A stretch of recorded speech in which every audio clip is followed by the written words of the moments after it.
Hello mates, welcome back to my channel love theatres and cinemas. ನಾವಿವತ್ತು ಎಲ್ಲಿದ್ದೀವಿ ಬಂದ್ರೆ ತ್ರಿವೇಣಿ ಥಿಯೇಟರ್ಗೆ ಬಂದಿದ್ದೀವಿ. ಮಿಸ್ಟೇಕ್ ಅಲ್ಲಿರುವ ತ್ರಿವೇಣಿ ಥಿಯೇಟರ್ಗೆ ನಾನು ಇಲ್ಲಿ ಲವ್ ಮಾಕ್ಟೇಲ್ 3 ಸಿನಿಮಾ ನೋಡಕ್ ಬಂದಿದ್ದೀನಿ. First of all ₹30 parking ticket ನೋಡ್ಬಿಟ್ಟು ಶಾಕ್ ಆಗ್ಬಿಟ್ಟೆ. ಯಾಕಂದ್ರೆ ₹20 ಕೊಡೋದೆ ಓಕೆ ಇತ್ತು, ಬಟ್ ₹30 ಸ್ವಲ್ಪ ಜಾಸ್ತಿ ಅನಿಸ್ತು. ಈ ಥಿಯೇಟರ್ ಬಗ್ಗೆ ಮಾತಾಡೋದಾದ್ರೆ ಇಲ್ಲಿ ₹120-150 ಟಿಕೆಟ್ ಇದೆ. ತ್ರಿವೇಣಿ ಥಿಯೇಟರ್ ಅನ್ನೋದು ಒಂದು 60 ವರ್ಷ ಚರಿತ್ರೆ ಇರೋ ಥಿಯೇಟರ್. ಇಟ್ಸ್ ಬಿನ್ 1966 ಅಲ್ಲಿ ಓಪನ್ ಮಾಡಿದ್ದಾರೆ. ಅವಾಗ ಓಪನ್ ಮಾಡಿದಾಗ ಟಿಕೆಟ್ ನ ಬೆಲೆ ₹1.55 ಇತ್ತು. ಇವಾಗ ನೋಡಿದ್ರೆ ಇಲ್ಲಿ ₹120 ₹150 ಇದೆ. Balcony 150, normal 120. ಸೀಟಿಂಗ್ ಕೆಪಾಸಿಟಿ ಕೂಡ 625 ಸೀಟಿಂಗ್ ಕೆಪಾಸಿಟಿ ಇದೆ ಕೆಳಗಡೆ. ಮೇಲೊಂದು 200 ಇದೆ ಪ್ಲಸ್ ಇದೆ. ಸೊ ಇದು one of the best theatre in Majestic ಅಂತ ಹೇಳ್ತಾರೆ. ಯಾಕಂದ್ರೆ ಹಳೇದು ಏನೋ ಗೊತ್ತಿಲ್ಲ, ಇವಾಗಂತೂ ಸೀಟ್ಸ್ ಗಳು ಚೇಂಜ್ ಮಾಡಿದ್ದಾರೆ, ಸ್ಕ್ರೀನ್ ಚೇಂಜ್ ಮಾಡಿದ್ದಾರೆ, ಸೌಂಡ್ ಎಲ್ಲ ಸೂಪರ್ ಆಗಿತ್ತು.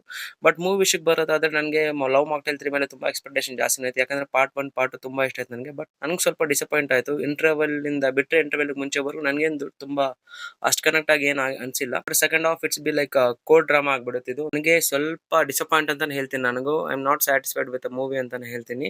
ಸೊ ಲವ್ ಮಾಕ್ಟೇಲ್ 3 ನ ಸ್ವಲ್ಪ ಮಾಧ್ಯಮದವರು ತುಂಬಾ ಕೆಟ್ಟದಾಗಿ ಮಾತಾಡಿದ್ರು. ಬಟ್ ಮೂವಿ ಸ್ಟ್ಯಾಂಡರ್ಡ್ ಆಗಿ ನಿಂತ್ಕೊಂಡಿದೆ. So comparing to part 1 part 2 ಗಿಂತ ಅಷ್ಟೇನು ಚೆನ್ನಾಗಿಲ್ಲ. ಬಟ್ ಇಟ್ಸ್ ಓಕೆ, ಒಂದು ಗುಡ್ ಟ್ರೈ ಅಂತ ಹೇಳ್ಬೋದು. ನನ್ನ ಪ್ರಕಾರ ಲವ್ ಮಾಕ್ಟೇಲ್ ಸೀರೀಸ್ ನ ಎಲ್ಲಿಗೆ ಸ್ಟಾಪ್ ಮಾಡಿದ್ರೆ ತುಂಬಾ ಚೆನ್ನಾಗಿರುತ್ತೆ.